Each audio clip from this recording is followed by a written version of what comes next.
Bom dia a todos e a todas, que agora, se não dizemos a todas, somos logo crucificados, embora hajam alguns puristas da língua que dizem que isto é um disparate, esta divisão entre todos e todas, mas também não é isso que nos traz, não é esse o debate que nos traz aqui. Dizer-vos que é um gosto estar aqui hoje convosco, uma nota de agradecimento à SIG aqui na pessoa da doutora Marta Silva, não só de agradecimento, como também de felicitação pela realização de mais este fórum sobre esta temática que a todos nos é muito cara. Ademais, estou em minha casa e, portanto, tenho responsabilidades acrescidas. Eu estava ali sentado há bocadinho e dei por mim a pensar, ó diabo, eu aqui nesta sala serei provavelmente aquele que menos sabe deste tema. E quem está deste lado tem, pelo menos sobre si, a presunção de que terá alguma densidade de conhecimento sobre aquilo que vai falar. Desengano-vos, eu não o tenho seguramente. Mas, no entanto, gostaria de partilhar convosco alguns aspectos relacionados com esta temática e sobre aquilo, naturalmente, que é, em sentido mais estrito, a intervenção da Polícia Judiciária. Vou procurar não exceder muito o tempo, até porque sou a primeira parte interessada nisto e agradeço mais a doutora Marta a sua preocupação, porque eu vou sair daqui, tenho que ir a correr, a voar baixinho, espero que os colegas da PSP e da GNR não me façam parar por excesso de velocidade, tenho que estar 11h25, 11h30 lá mais no Ministério da Administração Interna para uma outra apresentação de um outro tema, também ele, muitíssimo importante para todos nós. Bem, sem mais delongas,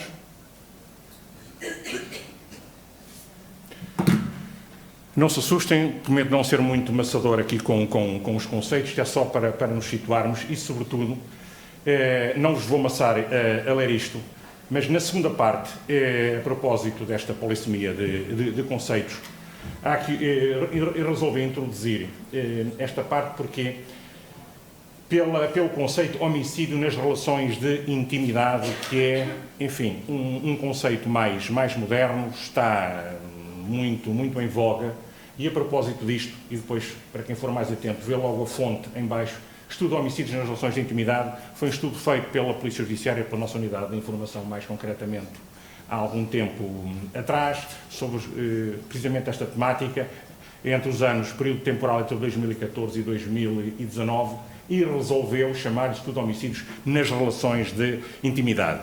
Não é o mais importante, muitas destes conceitos são seguramente conhecidos por vós. Então, se não vou aqui debater-me, discorrer muito sobre estas questões conceptuais, vou-vos falar de quê, se não percebo nada deste assunto. Ora bem, vou procurar falar em concreto sobre o problema, ou os problemas da violência doméstica, num sentido muito estrito. E qual é esse sentido estrito? Naturalmente, é o sentido do tipo legal do 152, do artigo 152 do Código de Processo Penal, que é a nossa baliza. Não vos vou ler o artigo, prometo não vos amassar com questões legais. Depois deste só tenho mais um artigo, um excerto muito curtinho. Portanto, é isto que nos norteia. Portanto, balizão do meu objeto de intervenção, só vou falar deste problema da violência doméstica no que diz respeito ao artigo 152 do Código Penal. Sou da Polícia Judiciária e, portanto, naturalmente, é contornável falarmos de competência investigatória. Então, se eu não percebo nada disto, vocês sabem muito mais disto do que eu, e vou falar deste assunto de investigação criminal, como é que ficamos? Qual é o papel da Polícia Judiciária no meio aqui deste tema? Obviamente que a problemática da violência doméstica está, por natureza, atribuída a outras polícias, aos colegas da PSP, está ali uma plateia e obrigado por terem vindo, felicito-os por isso também, aos colegas da PSP e da GNR, sobretudo. São eles que são usando o anglicismo muito na moda, os first responder, são eles que, em primeira linha, são os bombeiros de serviço e têm, como todos sabemos, desenvolvido um trabalho excepcional a esse nível. Então, se são eles os principais atores na resposta a este problema, o que é que nós andamos aqui a fazer, nós, a Polícia Judiciária? Porque é que nós somos para aqui chamados? Somos para aqui chamados por causa disto. não é só, mas é sobretudo por causa disto. E então, o que é isto? 224. 224 é nem mais nem menos o número de investigações abertas pela Polícia Judiciária desde o ano 2014 até ao final do primeiro semestre deste ano, correspondendo a cada uma destas investigações, no mínimo, uma morte. Estamos a falar de investigações por homicídio doloso consumado. Ou seja, 224 mortes desde 2014 até ao final do primeiro semestre deste ano. É um número tremendamente impactante, que nos deve preocupar a todos nós. Para quem gosta de jogar com os números, pese embora isto seja um jogo sem piada absolutamente nenhuma, dos números, nesta área muito específica, mas isto dá 28, uma média de 28 mortes por ano, dá uma média superior a 2 mortes por violência doméstica por mês. E é exatamente esta a razão pela qual a Polícia Judiciária é chamada a intervir. E é exatamente por isso também, não só, mas sobretudo por aí, que a Polícia Judiciária tem participado em alguns fora, em grupos de trabalho constituídos, desde logo o grupo de trabalho das 72 horas, participou nos trabalhos conducentes à revisão do auto de violência doméstica, no processo que está em curso para a implementação da base de dados para a violência doméstica e violência contra as mulheres, porque somos efetivamente parceiros incontornáveis neste problema. Portanto, temos efetivamente competência legal para intervir. Este é o tal segundo excerto do segundo artigo. Eu só pus aqui o número 2, a linha A, porque é efetivamente o mais forte, o mais intenso, o mais impactante, aquilo que nos preocupa acrescidamente, muito para além de todas as outras, que também nos preocupam muito, mas este é superlativo. E quais são os outros? Desde logo e à cabeça, as agressões de natureza sexual, no limite aqui, obviamente, a problemática das violações. Mas não só, também cada vez mais por razões óbvias, os crimes referentes ao mundo da informática, os crimes praticados por via informática, as agressões online, que são cada vez mais e nos suscitam também cada vez maiores preocupações. Ou seja, a Polícia Judiciária, que lá atrás no tempo estava essencialmente focada para a problemática dos homicídios, este número é só dos consumados, porque depois há todo um outro mundo daqueles que felizmente não tiveram um desfecho fatal. Mas esse vamos deixar para trás, não vale a pena, porque senão sairíamos todos aqui ainda muito mais tristes do que o que ficamos seguramente com a demonstração destes números. Mas dizia eu que na esfera da comunidade informática é também cada vez mais uma área que nos preocupa e para a qual nós estamos mais constituídos na obrigação de um especial debruço, de um especial olhar sobre ela.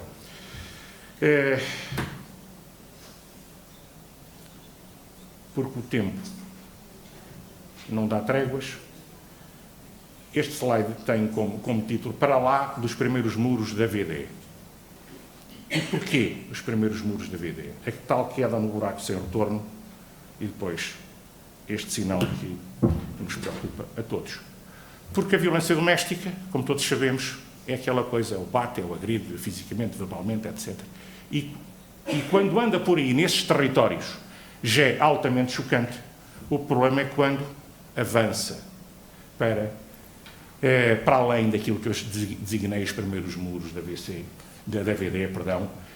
e determinam esta queda no buraco sem retorno, que é, obviamente, a morte. E mantendo a tónica nesta especialíssima preocupação com o homicídio decorrente destes quadros de violência, há aqui um risco. É que a violência doméstica não pode nunca ser eufemismo de homicídio. Não pode mesmo, e já vão perceber um bocadinho mais à frente o que é que eu quero exatamente dizer com isto. Muitas vezes, asseguro-vos que muitas vezes, há outras manifestações criminais, ou seja, há mais crime para além da violência doméstica em sentido estrito. Como sabem, o tipo legal da violência doméstica diz lá, a dado momento, culmina determinadas sanções penais para a prática de determinadas condutas que estão descritas pelo legislador, mas diz se pena mais grave não lhe couber por força de outra imposição legal. Ou seja, abre, e muitíssimo bem, a porta para o chamado concurso de crimes e para a punição de outras condutas criminalmente puníveis, passe a redundância, que tenham natureza mais grave. É porque se nós nos ficarmos apenas e só pela dimensão estrita da violência doméstica, corremos o risco de banquear a prática de outras condutas criminais mais graves, como acabei de dizer, e com isto estamos, inevitavelmente, a beneficiar os agressores. Estamos a desrespeitar, falta aqui um erro, estamos a desrespeitar profundamente as vítimas. E, afinal, descredibilizamos, inevitavelmente, a justiça, que é algo que nenhum de nós quer. Então, a investigação criminal que a PORS é que tem que trazer aqui no limite das coisas, e no caso concreto, a Polícia Judiciária, tem contribuído decisivamente para aquilo que eu chamei boa aqui em sentido amplo, do ponto de vista das abordagens técnicas, do trabalho técnico de investigatório que é desenvolvido, mas também do ponto de vista jurídico, para uma plena e eficaz realização da justiça.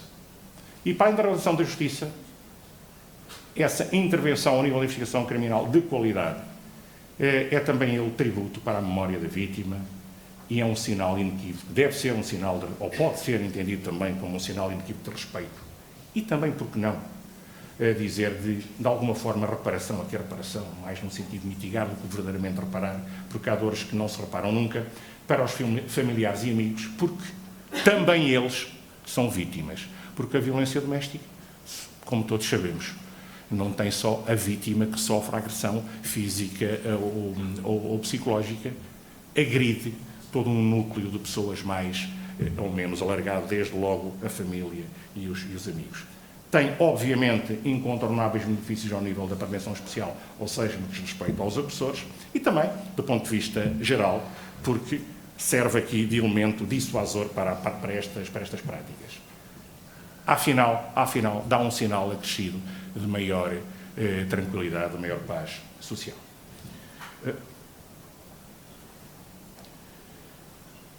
E para que isto aconteça, o que é necessário? É necessário que nos seja comunicado de forma o mais rápida possível a situação que estiver em causa, ou seja, que os colegas das outras polícias, quando são chamados a responder, não obstante diagnosticarem que têm ali pela frente uma situação claramente indiciadora de violência doméstica, face à gravidade do quadro com que se deparam, imediatamente ligarmos. É fundamental também que procedam à preservação rigorosa do local do crime, viabilizando dessa forma que depois a inspeção judiciária, intervindo aqui também, naturalmente, a nossa polícia científica, possa ser feita nos moldes adequados. E porque cada vez mais as questões da prova, a problemática da prova é mais exigente, a validade da prova é mais exigente porque cada vez mais é questionada nos tribunais e, portanto, não podemos descansar e, obviamente, muito menos descuidar-nos a este nível.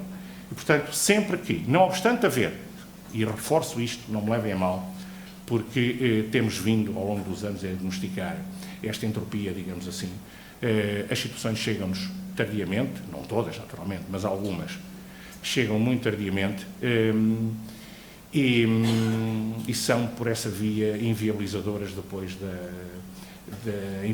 uma investigação criminal com a qualidade que a situação exigiria. E pedindo também que sejam completamente omissos na realização de diligências no local do crime, desde logo no chamado domínio da prova pessoal. Há um caminho de conhecimento que todos temos que fazer, a PJ também, desde logo decorrente da introdução do novo auto de VD, porque aporta muitas coisas positivas, extraordinárias, naturalmente, mas ao mesmo tempo, enquanto não entrar nas rotinas de todos nós, cria algumas dificuldades. Uma nota que deixava aqui muito cristalina para todos é que o auto de VD não é aplicável a situações de homicídio consumado. Portanto, por favor, ninguém perca tempo, que é mesmo a perda de tempo nesses casos, a aplicar o auto de VD em situações de homicídio consumado. Só é aplicável nas situações de homicídio tentado. Mas ainda assim deve ser a Polícia Judiciária a fazê-lo. O tempo não para nunca de correr. Abrimos agora uma janela para que possamos espreitar um bocadinho para a realidade dos números que temos consolidados e conhecidos. Consolidados tanto quanto é possível haver um rigor absoluto nestas questões da estatística. Num primeiro momento, falar-vos dos anos, dados com mais atualidade, 2020, 21, 22 e o primeiro semestre de deste corrente ano. Tenho aqui a oportunidade de ver neste primeiro o quadro, trimestre a trimestre desse 2020, um número de situações que nos foram reportadas. 5, 5, 10, 12, 7, 6, 7, 2, 8, 10, 5, 5, 5, 9. Portanto, esgotei os trimestres deste período temporal. E agora neste gráfico já é mais visível. Rapidamente percebemos que no último trimestre de 2020 houve aqui um pico que, no alinhamento daquilo que já vinha sendo o número preocupante do trimestre anterior, ou seja, do terceiro trimestre desse mesmo ano, depois as coisas felizmente começaram a baixar mais expressivamente. Depois, no segundo trimestre de 2022, voltámos a recuperar um bocadinho as cifras de 2 anos antes, novamente em baixa, e o primeiro trimestre deste ano, estamos claramente, o primeiro trimestre, mais exatamente, o segundo trimestre está claramente em retoma, e o somatório do primeiro com o segundo, ou seja, o primeiro semestre deste ano, já nos começa a suscitar especialíssimas preocupações. Só para situar, por isso é que disse, recuando porém um pouco, para termos aqui alguns guidelines comparativos, e tendo por base o tal estudo que nós fizemos, entre 2014 e 2019, 2014 foi um ano absolutamente brutal a este nível, 32 casos, depois baixou para 24, temos aqui uma curva decrescente muito pronunciada, até 2017 atingiu o seu patamar mínimo com 10 homicídios consumados durante este ano, e depois a partir daí entrou em retoma.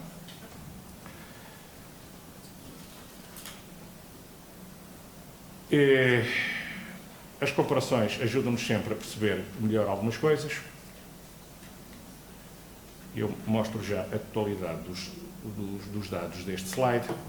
Portanto, estes são os números que acabei de falar, de 2014 a 2019, o que deu um total, neste período de tempo, de 128 homicídios consumados. No período mais atual, 2020, até agora já ao início do primeiro semestre deste ano, temos 96, falta aqui o tal número tenebroso dos 224. Foi por causa disto que eu encontrei este número 224, evidentemente. Ou seja, basta pôr os olhos para percebermos que não melhoramos. Não melhoramos mesmo. E todos temos que fazer alguma coisa para que, efetivamente, essa melhoria venha a acontecer. Portanto, regressando ao nosso período mais em análise, só para terem uma ideia da distribuição geográfica destes casos, fiz aqui agrupamentos pelos nossos diferentes departamentos, Diretoria de Norte, Braga, Aveiro e Vila Real, com 13 casos em 2020, 9 em 21 e 10 em 22, e este ano, só no primeiro semestre, já temos 8, ou seja, estamos quase a atingir o número total do ano anterior. Bem, o slide vai ficar disponível para todos, não vos vou estar a amassar a ler tudo isto.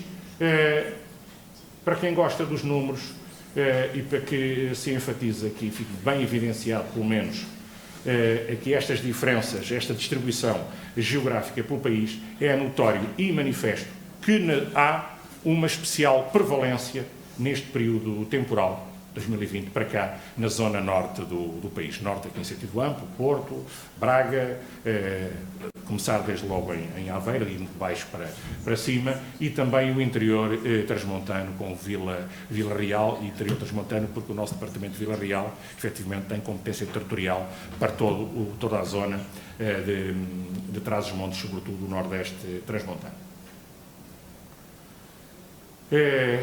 Um outro gráfico que evidencia exatamente isto mesmo, para visualmente termos uma noção um bocadinho mais aproximada. E agora, partindo aqui para a questão do que vítimas temos. Obviamente, o reforço daquilo que é uma evidência para todos, até à exaustão, que é o sexo feminino é a grande vítima da problemática da violência doméstica. Portanto, temos aqui um rácio, uma diferença de 81 vítimas mortais de violência doméstica para 15, eu ia dizer apenas 15 já é assustador, como é evidente, não é? 81 é para lá de esmagador, e dessa forma obtivemos o tal total de 98. Uma outra visualização gráfica. Portanto, 83% das vítimas de violência doméstica neste período de tempo são do género feminino. Não menos importante, as relações vítima-autor. É também a prevalência das relações de conjugalidade aqui em sentido amplo. É enorme, portanto temos 70 dessas situações são de âmbito conjugal, e que o conjugal é mesmo para ser entendido, como eu disse, em sentido amplo, não necessariamente casamento, papel passado, namorados, enfim, toda a dinâmica típica e própria do relacionamento relacionamento amoroso entre pessoas que têm afetos. Também os ascendentes e descendentes preocupa, não raras vezes são consequência da violência entre o casal. Duas situações em que irmãos foram vítimas e depois outras 3 que são indiferenciadas. A demonstração percentual, a prevalência, os 71% para as de natureza conjugal, 24 pais e filhos, e as outras não têm grande relevância. Portanto, é uma nova demonstração gráfica visualmente é mais demonstrativa, mais impactante, passa melhor a mensagem. E eu resolvi recuperar este slide. Este é um slide que consta do nosso estudo, os tais dados de 2014 a 2019, porque penso que também teria algum interesse aqui para este fórum, que é os meios empregos na execução do homicídio. Desde logo, são o uso das armas, está à cabeça. Armas brancas e armas de fogo. As armas brancas com uma ligeira vantagem, ou seja, as facas, e seguidamente as armas de fogo. Segue-se o esganamento, meter as mãos no pescoço, depois uma utilização por diferentes tipos de objetos, com 9, força física, ou seja, que a força física é o espancamento puro e duro que determina a morte, depois outros objetos indiferenciados 7, o estrangulamento é assim que o estrangulamento não é do ponto de vista técnico, sob o ponto de vista da medicina legal, não é exatamente a mesma coisa que o esganamento. O esganamento é aquela situação de meter mesmo as mãos ao pescoço. Fiquem com esta ideia, sem nenhuma preocupação de rigor da minha parte, para que toda a plateia perceba. O esganamento é meter as mãos ao pescoço e apertar até à morte. O esganamento é por sufoco, podendo ser utilizado outras formas. Pode ser o célebre mata-leão, pode ser com a utilização de uma corda, de um arame, enfim. É só para quem não está mais familiarizado com estes termos. O fogo. Aliás, não raras vezes, eu há bocado não falei nos incêndios, falei nos crimes informáticos, falei nos crimes sexuais, não raras vezes os incêndios estão associados a questões de violência doméstica, em que um dos cônjuges, normalmente o homem, como ato de vingança, muitas vezes não cuidando de saber que a vítima está em casa, outras vezes agindo exatamente por saber que a vítima está está em casa e que deita o fogo. Normalmente à casa que foi do casal ou à casa que está a ser utilizada pela vítima. Asfixia por monóxido de carbono e também um caso por afogamento. Muito a correr porque o tempo não dá tréguas.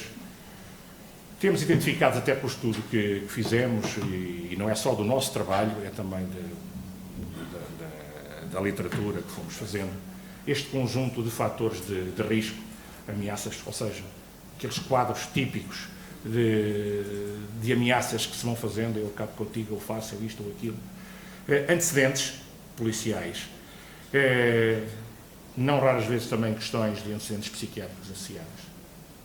Aqui a questão da coabitação é também ela um aspecto importantíssimo. Muitas vezes os problemas com os filhos, que depois redundam, alastram, contaminam a relação com o cônjuge e redundam depois no quadro de violência, aqui entendida a violência. Tudo isto que eu estou a falar, estes fatores de risco, morte. Estamos aqui no fim de linha, porque infelizmente a Polícia Judiciária é chamada a intervir quando tudo antes falhou. E, portanto, nós temos aqui o papel mais ingrato, porque, por via de regra, já não há nada a fazer. Daí aquele meu alerta, que a VD não pode ser eufemismo de homicídio. Porque a violência doméstica é a violência doméstica e o homicídio é homicídio. E, portanto, há aqui espaço para a condenação por ambas estas dimensões. Muito telegraficamente, por mera coincidência, a semana passada tivemos aqui uma conferência sobre um outro tema em que uma das preletoras era a professora Inês Ferreira Leite e ela falou num caso, precisamente para enfatizar um aspecto que ela pretendia, que ocorreu aqui na zona de Setúbal, e ela contou que ficou estupefacta, ficou escandalizada, em que, precisamente, um cavalheiro vinha ameaçando num quadro de ameaças recorrentes a sua companheira, até que, uma bela noite, pegou na faca e desferiu-lhe um conjunto repetido de golpes, por milagre, por puro milagre e uma belíssima intervenção médica, a senhora não faleceu, ficou num estado gravíssimo e não morreu. E o escândalo da doutora Inês Ferreira Leite é que o agressor foi condenado, o Ministério Público, não é nenhuma crítica ao Ministério Público, por amor de Deus, não é nenhuma crítica às magistraturas, nada disso. Estou a falar, isto é fático, o Ministério pode ter acusado por violência doméstica, porque se calhar a investigação também não cuidou de fazer bem o seu trabalho e não aportou ao Ministério Público os elementos suficientes para sustentar a acusação por homicídio. Portanto, eu não pretendo demonizar absolutamente ninguém, pretendo apenas ilustrar com elementos fáticos o problema, a sensibilidade e que estas coisas não são só preto e branco. Há mais cambiantes de cor. E, portanto, o agressor foi apenas e só condenado por violência doméstica, quando a moldura penal entre um quadro e outro é substancialmente diferente. Também problemas de adição, de substâncias, dependências económicas da vítima relativamente ao autor, situações de reiterada desobediência a ordens do tribunal, quando há, não raras vezes, diferenças também acentuadas de idade entre a vítima e o autor. Quando há filhos de relacionamentos anteriores, isto também exponencia, ou melhor, potencia estes problemas. Ciúmes. Eternamente os ciúmes, desde logo, de natureza patológica. Aliás, normalmente, são sempre, quando levam a este resultado final, são de natureza patológica. Não é? Perseguição e controle pelo autor. Histórias de violência anteriores. Arma de fogo, aposta arma de fogo. Problemas financeiros, desemprego, pobreza. Os sempre problemáticos processos de separação. E tentativas anteriores de suicídio ou homicídio. Para concluir, e também socorrendo do nosso estudo, temos claramente uma maior incidência de homicídios nas residências comuns dos autores e das vítimas, que são, curiosamente, casados entre si e com filhos da relação. E, portanto, está perfeitamente demonstrada esta associação entre a coabitação e o casamento com filhos. Uma curiosidade, os crimes ocorreram maioritariamente no primeiro trimestre do ano, durante a noite e sempre de forma premeditada. Sempre, do ponto de vista da maioria das situações. Ou seja, conseguimos perceber este padrão. A forma de execução do ilícito mais utilizada, já vimos, é a arma branca, particularmente a faca da cozinha, e a arma de fogo, pistola e caçadeira, que normalmente é propriedade do agressor. A maioria dos autores possuem armas de fogo. Utilizaram no crime, a arma que foi utilizada no crime, e, curioso, é que 68% destas armas estavam em situação legal. Já agora, mais uma nota, fazendo aqui um zoom ainda mais específico, em 67% das armas eram caçadeiras e estavam em situação legal. Também um dado interessante é que quase um terço dos agressores, dos homicidas, suicidou-se após o ilícito. Portanto, está verificada uma relação com aquilo que consideramos relevo estatístico entre o suicídio e a utilização de arma de fogo como meio de execução do crime, indicando, igualmente, a premeditação do crime. As vítimas, já vimos, são esmagadoramente do sexo feminino e os autores do sexo masculino dentro do parâmetro de idade entre os 41 e os 60 anos. Normalmente brancos, nacionalidade portuguesa e empregados.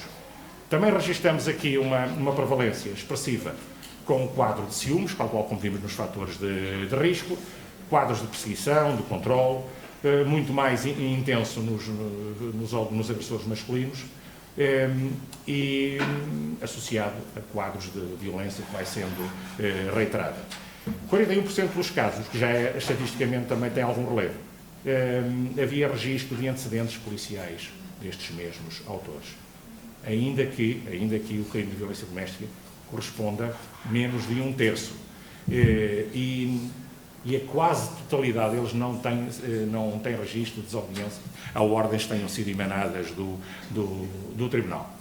Em mais de metade desses casos, vítimas e autores encontravam-se, este aspecto também é interessantíssimo, como nota explicativa, como mais uma nota que procura encontrar explicações para este inexplicável problema, se encontravam-se em processo de separação, ou já consumado, ou em ameaças em curso, particularmente no primeiro ano, ou seja, após a cisão, a separação do casal, o primeiro ano é mais crítico, e mais crítico ainda, o primeiro mês. Mais uma vez, percebemos aqui esta associação estatística com a premeditação do crime, ou seja, maioritariamente há premeditação por parte dos agressores quando pretendem, quando levam até ao limite, quando ultrapassam tal linha não ultrapassável, ou seja, quando matam a sua companheira ou o seu companheiro. E é isto. Muito obrigado pela vossa atenção.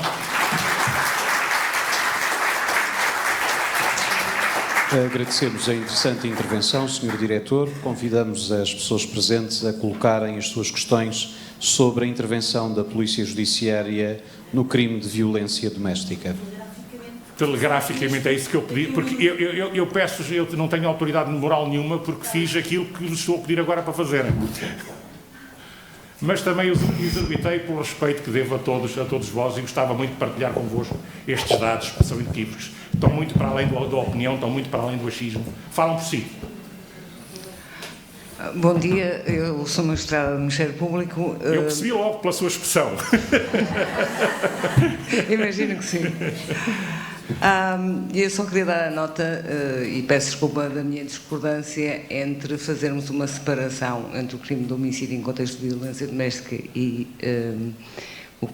o crime ou os crimes de violência doméstica. Está tudo interligado e, na minha opinião, há um concurso efetivo. Ou seja, eu quando acuso de homicídio, seja ele tentado, seja ele consumado, acuso também concurso, porque houve uma série de atos, ou há uma vida de violência doméstica e, extravasando essa resolução criminosa da violência doméstica, há uma nova resolução criminosa ou uma remodelação da resolução criminosa em homicídio. Mas mais que isso, infelizmente há pouco tempo tive de acusar, porque eu avoco todos os processos onde acontece o homicídio, e dei por mim a acusar de uma maneira nova que, por ser tão evidente, nunca me tinha lembrado disso. E porque era tão evidente. Eu estou a ouvi-la. Ao acusar por homicídio um homem que, em contexto de violência doméstica, mata uma mulher, eu fiz também o concurso por violência doméstica em relação à filha. Esta filha é vítima de violência doméstica pela morte da mãe porque foi desvinculada do afeto da mãe. E, portanto, tudo isto não é cindível, na minha opinião. Eu não sei se estou a dizer uma grande asneira, professora Celina Marita. Mas parece-me evidente, e parece-me tão evidente que às vezes não nos lembramos das grandes evidências. E, portanto, um homicídio de uma mulher que tem filhos é também um crime de violência doméstica em relação aos filhos pelo corte da vinculação parental, afetiva parental. Era essa a discordância que eu queria manifestar. Obrigada.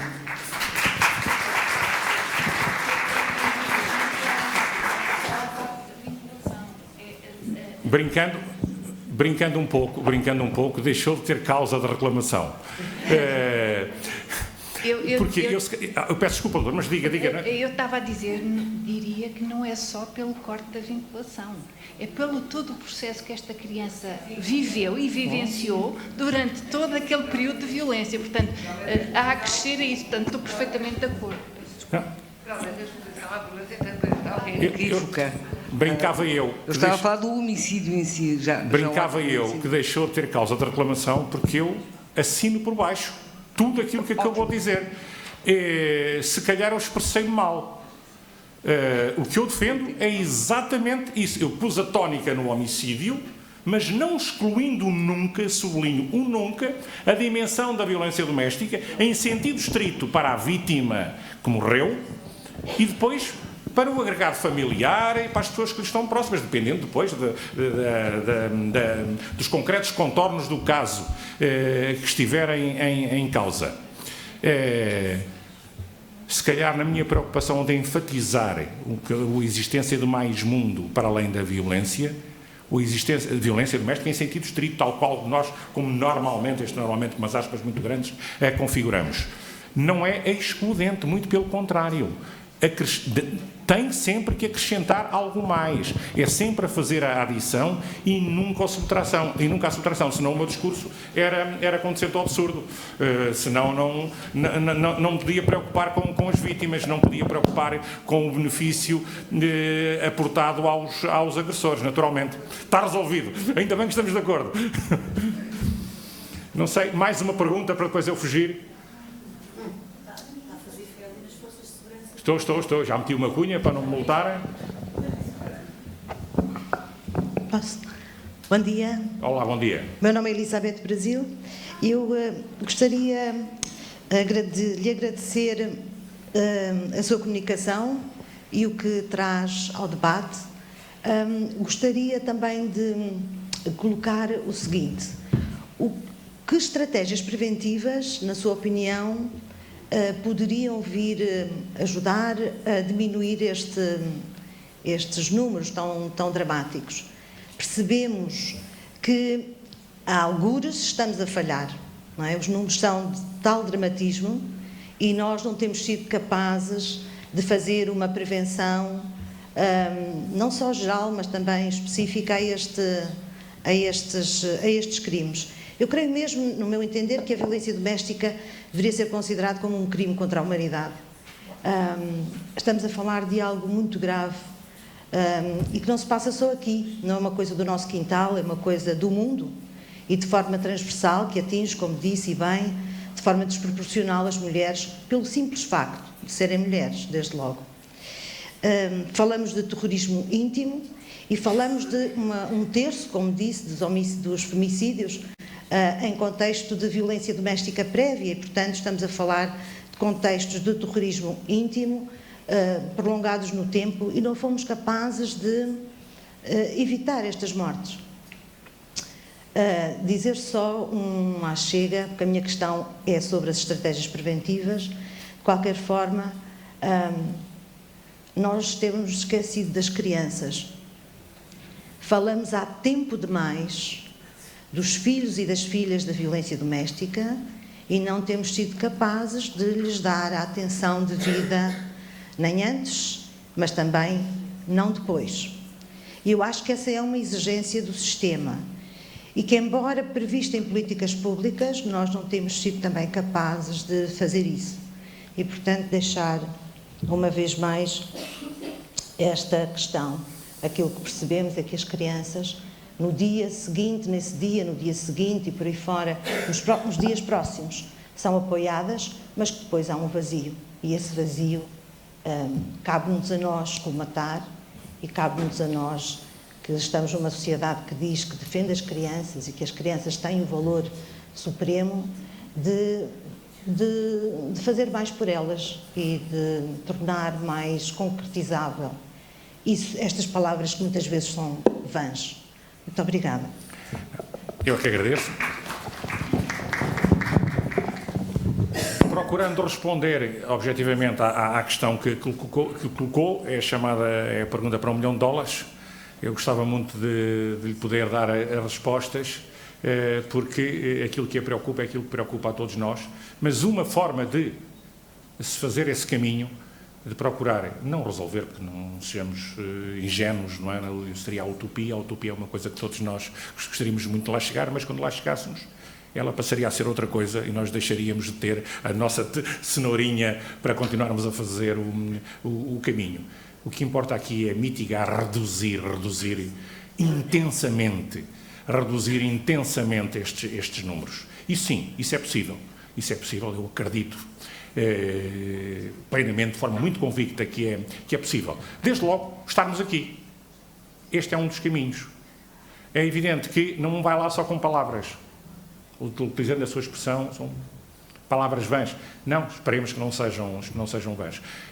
Isto é um problema educacional. Eu ia para dizer geracional, mas depois isto não é um problema geracional, porque infelizmente há muita violência desta natureza entre os jovens. Portanto, isto é para lá de preocupante, porque é transgeracional. É transgeracional e, portanto, mas é sobretudo educacional. Aqui o papel da escola, obviamente, é importantíssimo, não é importante, é importantíssimo. A existência de um conjunto de infraestruturas de apoio, a própria reação do sistema de justiça, no qual eu me incluo, e estas preocupações têm sido vertidas em letra de forma e materializadas com a edificação de um conjunto de estruturas, por exemplo, os GAV, que já existem há uma série de tempo. Ou seja, há claramente um caminho que vem sendo a ser feito, positivo, e que, em tese, nos levaria a pensar que teria efeitos positivos muito relevantes. Infelizmente, a evidência dos números não demonstra isso. E o porquê, eu confesso que não sei ainda. Mas a explicação para este fenómeno, eu não sou propriamente a pessoa mais habilitada a fazê-lo, porque sou o operador de última linha, aí tento ser, esforço-me por ser o mais competente possível.